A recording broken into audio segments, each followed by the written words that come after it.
Let's talk about the latest in Ukraine with Michael Bociurkiw, Senior Fellow at the Atlantic Council's Eurasia Center and former spokesperson for the Organization for Security and Cooperation in Europe, and he's joining us from Kyiv. Michael, very good to have you on the program.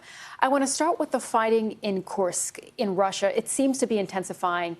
Russia's trying to claw back territory, and we saw the Ukrainians saying that they've inflicted a lot of damage, record damage, on the Russian side. What do we actually know about what's happening in this battle?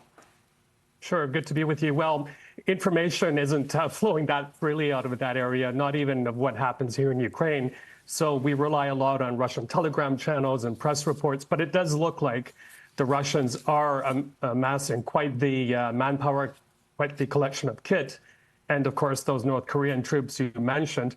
And the strategy seems to be to flush out the Ukrainians, but they are well dug in, we understand, well equipped. These are elite soldiers from the Ukrainian side, but Mr. Putin seems intent on getting the Ukrainians out of there in this kind of window between the victory of Mr. Trump and Inauguration Day. So hard to say exactly, but I think you'll see quite a bit of movement there in the next days.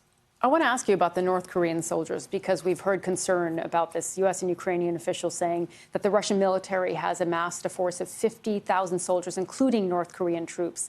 What will that mean for Ukraine if they are bolstered by North Korean troops, the Russians?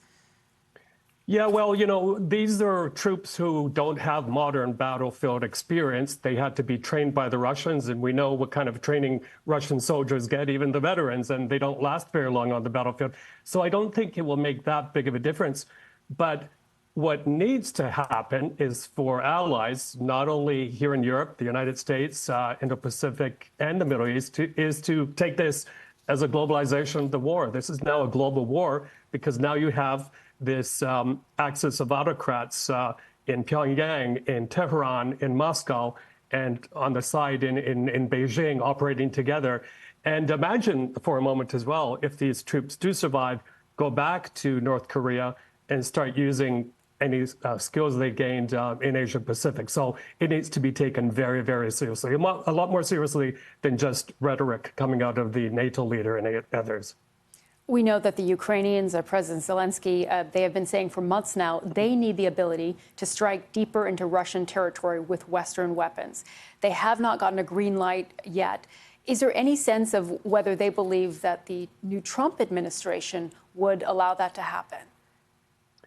I don't think so. I think so what you're going to see happening is, in order for Mr. Biden perhaps to attempt to better solidify his foreign affairs legacy is to quietly give permission to for these Anglo-French missiles to be used by Ukraine to strike deeper inside Russia, because they cannot defend their territory alone with these air defense systems. They also need to strike at the very launch pads where these missiles, where these drones are coming from. In fact, this evening, we received quite a few drones here in Kyiv during rush hour. It created a lot of chaos.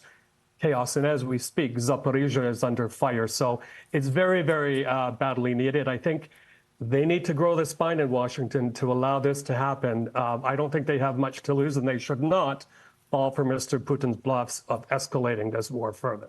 We know that Donald Trump has said he would make a deal between the two sides, between Ukraine and Russia. How are people in Kyiv feeling at this point about the prospect of that?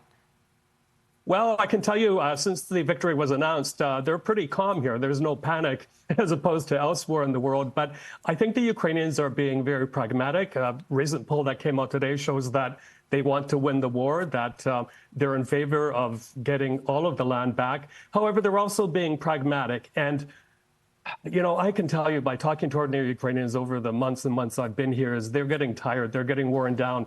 They're looking at how the economy is deteriorating, families being split up. So they want an end to this. And if that desire to end keeps on increasing, and then Mr. Zelensky, on the other hand, keeps on pressing for those 1991 borders, you may see those two roads go out of sync, and he may be under more pressure to perhaps give up some land. Michael Bociurkiw joining us from Kyiv tonight. Thank you so much for your analysis. Really appreciate it.